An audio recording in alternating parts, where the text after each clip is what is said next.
and kill the pigeons if anyone flies in Daniel's direction, which I think is a lovely gesture. A toilet would be nice, and a kettle would be nice as well. Have you made a list of demands? Yeah. Yeah.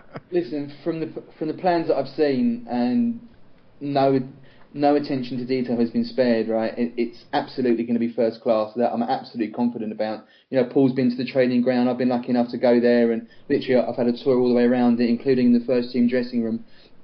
If the new stadium is anything like that, it's going to be an amazing facility, an amazing stadium. And I for one, am so excited about it. I want to ask you both a question. This is not on our sheet, but I can't think of two better people to ask this question. You've been around the club, you've been for so long, you've been supporters for so long, you've been working with and for the club for a long time. I've had this mindset, and Danny, I was kind of chatting with you about this earlier this week. I mean, I'm bordering on being cloud nine in terms of just the future for this club. Am I off base to be more optimistic about the next 10 years for this club at any other time since probably the early 80s? I think as Spurs fans, we're eternally optimistic, and any football fan anywhere in the country would be, whether you support Barnet, no disrespect to them, or whether you support Tottenham Hotspur, right? It's what keeps us going. You know, it's no football team, no football club anywhere in the world, there's one or two exceptions, is guaranteed success, okay? You know, look at Manchester City, look at Chelsea, Premier League champions last year, and they deserve to be. And look at them this year, they can't buy a win, and the squad hasn't changed, and manager's still there. And that's the beauty of sport. And so, yeah, we have to be optimistic, but there's some really good times happening at Tottenham now. And, you know, to go undefeated since the opening day of the season is phenomenal. It speaks for itself. And you look at the players, I mean, Paul would agree with me, I'm sure, that there's a real bond there between the players and the manager. They care. You see it in the celebrations when they score, when they score late goals, when they score early goals. When they score a winning goal, they really care. And it's not just about a win bonus, I promise you. They care because they're professional sportsmen, and for them it's all about winning. And there's a real genuine good atmosphere between the players and between the management of that club. Good times are ahead, and it's a great time to be a Spurs fan right now. Absolutely. I absolutely echo it. It's, you know, and also being Spurs fans, we are very... You know, we look forward and we're very hopeful, but, you know, we also have our feet on the ground. We're never going to be, you never get a Spurs fan saying, we're going to do this, we're going to do this. You know, we're just extremely hopeful, and I think confident as well to see how things are going, because it's going from week to week, and you think, you know, being an old Spurs fan, this is it. This is where the wheels are. It ain't. It's just moving, and it's going slowly in the right direction, step by step, and I'm very, very excited. Amen. Coming out of Highbury last week, or the Emirates, whatever they called it now, you know, we were disappointed to only draw there. And that's how far we've come. I know they had injuries, but, you know, to be blunt, so did we, right? You know, and to come out of there having played really, really well and not won, that shows how far we came. A couple of years ago. I tell you what, Dan, sorry, Danny, don't mind me interrupting, but I don't know whether you feel the same way as me. I wasn't. I mean, there's people go, I'm so sick to whatever. You know what? I'm so excited about what I saw and what I think is coming. It doesn't upset me, the fact that we came away from there. Yes, we did deserve to win. No, but what's there for the future, I think, is absolutely, amazing. That's what excited me more than anything else. else. We're saying the same thing. Paul, we're essentially saying the same thing. I was going to say, the fact that we didn't win there, and we were disappointed that we didn't win because we should have won and we played so well, and it is so exciting, that shows how far we've come. Because a couple of years ago, we would have, you know, bitten anyone's hand off to get a point there, because it may have been a fortunate point. Do you know what I'm saying? The fact that we are playing so well, the fact that there is such optimism around the place, we were disappointed not to have won. Our draw there last season was a completely different affair than the draw this season, right? Yeah, and we saw what we've done to City, and we talked a little bit last week on the show that, unlike Chelsea last season, there's no one running away with this league. And what are we, 5 points off top? Yeah. And we go back and look at the season, and you look at the capitulation against Stoke, the point that we probably should have had against United, which was our only defeat on opening day. We could, if you take half of the draws and make those wins, as Sam was saying last week, we're top of the table. And top four is a realistic ambition if we can stay healthy. I think the chemistry of the players on the pitch, we talked about the starting 11, now we're going to miss possibly Musa, depending on this injury that he has with his calf, and Lamella's got his five yellow card suspension coming up for West Ham. So it's going to be a little bit of an attacking midfield hodgepodge. Chadley, I don't know if he's quite back yet. The Son will probably get a start. Does Townsend come back? These are all questions that Mauricio has to answer, before next weekend. So And also don't forget, in 2015, no Premier League player has scored more goals in the league than Harry Kane. He scored four more than Aguero, who's the closest to him. Can I just say that it's been at least 20 minutes since Daniel came out with a fact. So well done. I was missing him. I thought, come on, there's got to be another one coming in a minute. Boom, there it is. He's the king when it comes to that, I tell you. It's all written on your arm, isn't it, son? You got it all written on your arm. Now, Paul, I want to ask you this more as a supporter and less as the club MC. Yeah. What are some of the biggest differences that you see at the club versus when you started, and the things that you see, as Sam was kind of referring to earlier, that make you the most excited about what's going to happen in the near future?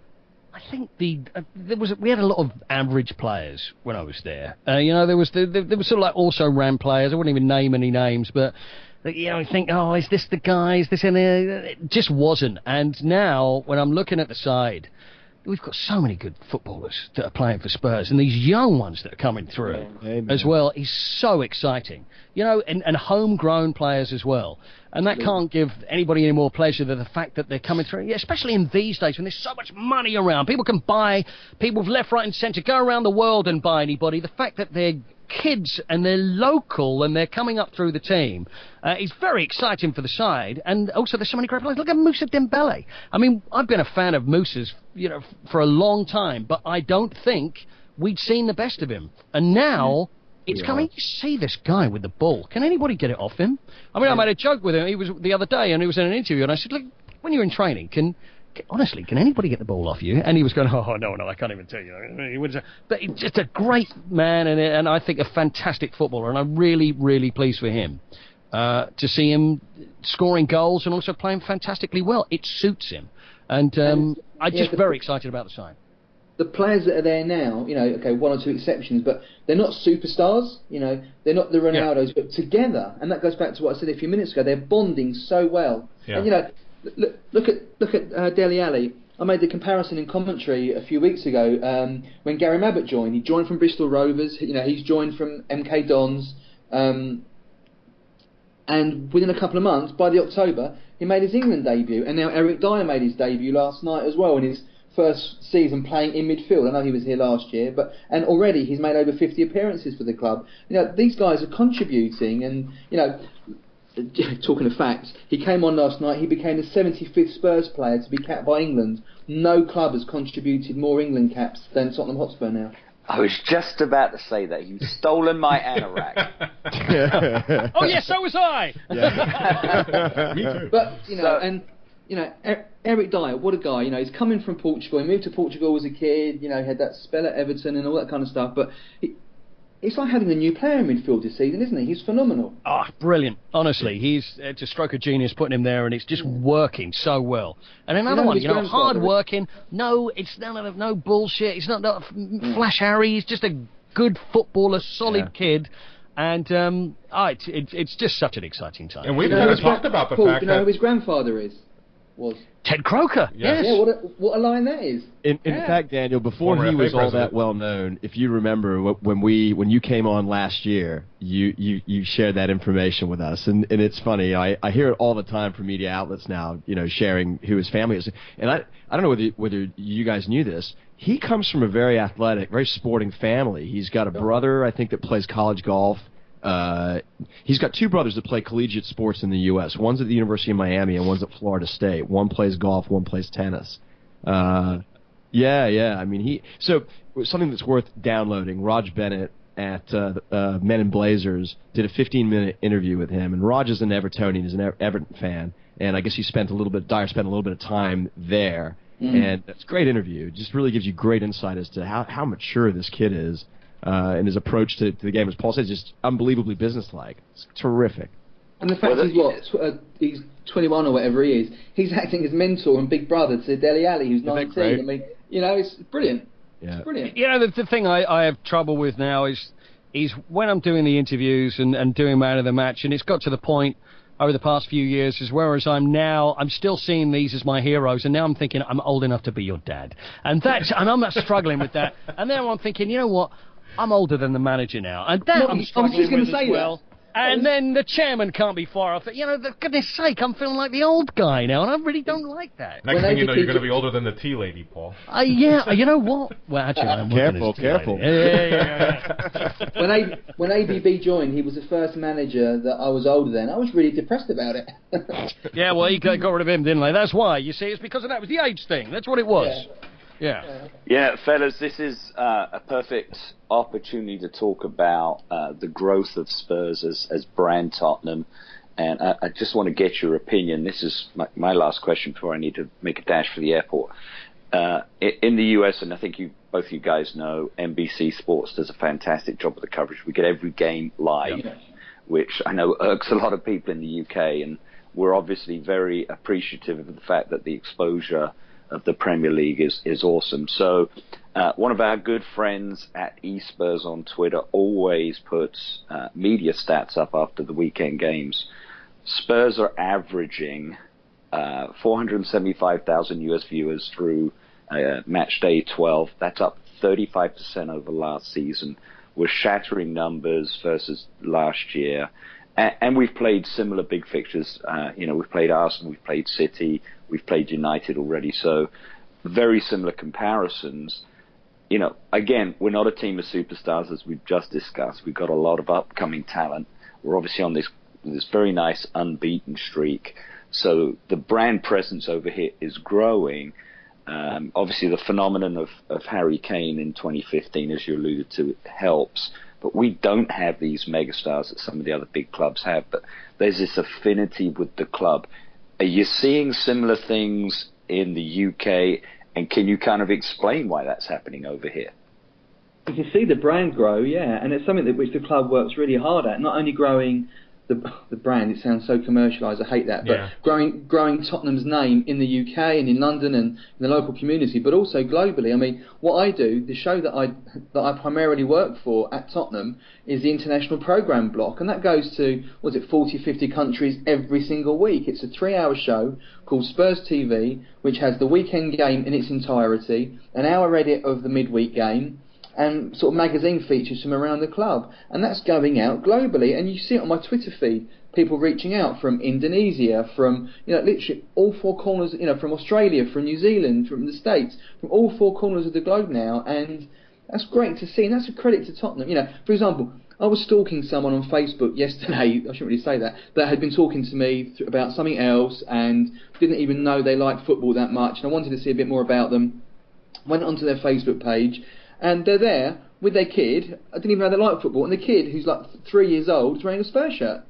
And, it's brilliant. And they're not from the UK. They're from, I think, Australia or New Zealand, working here. And the kid's got a Spurs shirt on. And that's happening more and more.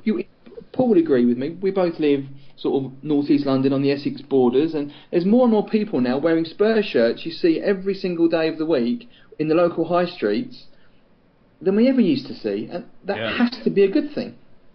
I agree, and also I love the fact of there's two things that I really love. Also, Ken, where we saw you and at those awards, and we have people from all around the world.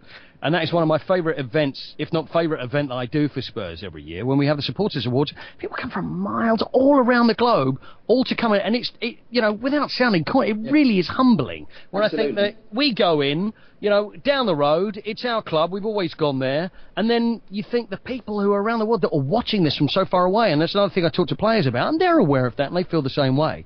And I've gone, I've been in the States, and without even looking, or in the Caribbean, and someone would see that I just happen to have a Spurs cap on or something and go, yeah, hey, Spurs, I love the Spurs. And it's just like, how do you know? Because we're so close to it, it's difficult to realise how big it is. Although we know that, it is an incredible thing. And there's something about Spurs. You still speak to, or I do, I still speak to people, I always ask them the question, like I asked you as well, how did you become a Spurs fan? Mm-hmm. And you get questions that, it was in the 80s because they were cool. There was something about Spurs. Even people that said, I really love the shirts. There's so many different reasons. But when it boils down to it, and another thing that I like to ask players, once you've been a Spurs fan or once you've been a Spurs player, you're always Spurs. It's always there. There's other clubs it doesn't happen with.